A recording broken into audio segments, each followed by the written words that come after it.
Your Business Podcast with Frank Furness. Well, hi everybody and welcome to Sales School, and this is Frank Furness, where we're going to help you make more money by mastering sales, dominating marketing, and really being happy.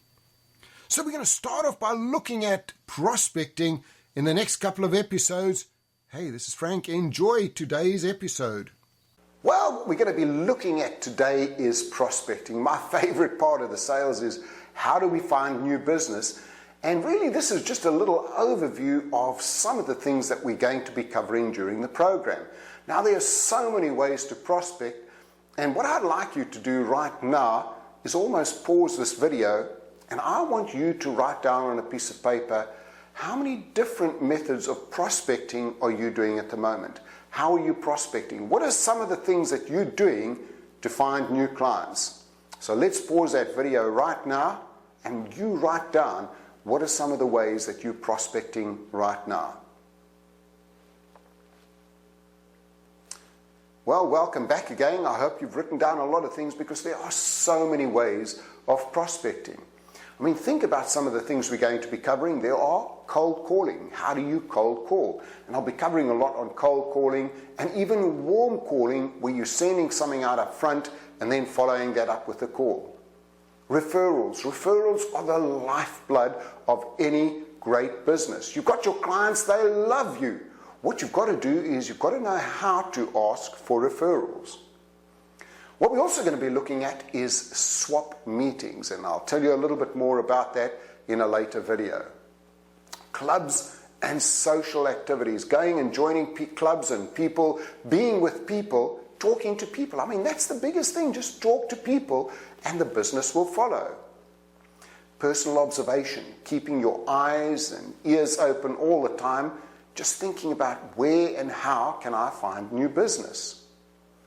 Another thing is periodicals and magazines. Now, this is great because I'm going to be showing you later on how you can get into almost any magazine without paying for advertising. We're also going to be looking at centers of influence. What is a center of influence? And again, these are people that may never do business with you, but they like you, they trust you, and they're going to be referring people to you. We're also going to be looking at newsletters. How do you develop a 10-touch plan? How do you touch your clients 10 times a year? Well, the easiest way is through a newsletter. But you've got to know what to put into a newsletter. I'm also going to be talking about some of the companies that you can use for newsletters. How do you track it? And how do you know if your newsletter is effective? Your old clients. How well do you look after your old clients? How much are you in touch with them? Do you send them birthday cards? Do you send them thank you cards if you're getting a new order from them? So being in touch with those old clients all the time. And you've got to think of yourself, you know, in the old days when I started, I was just a salesperson.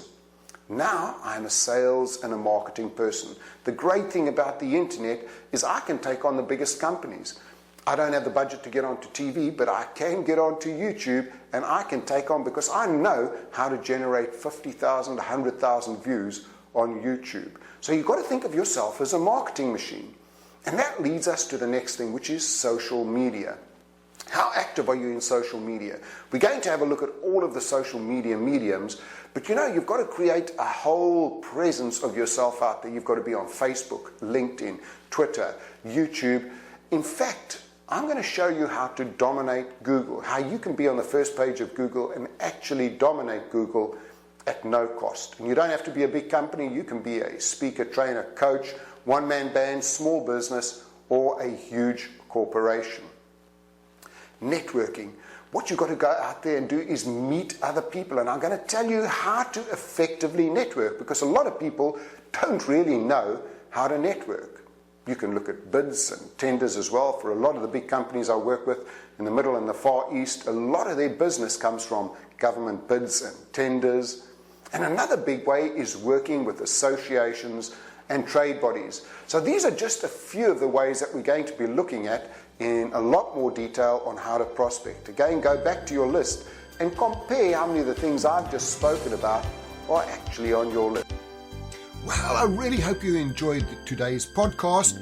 And remember, if you'd like to book me to speak at your next conference or do some sales training, either in person or via Zoom or remotely, please drop me an email, frank@frankfurness.com. Also, please take a look at my website, frankfurness.com, and take a look at some of my courses on productivitycenter.com. Remember also to connect with me on all of the social media channels. They're all under Frank Furness, especially LinkedIn, where I'm almost up to 30,000, and every day I have some great new ideas and tips on sales, marketing, speaking, and anything that will make you money. Hey, this is Frank. See you in the next episode.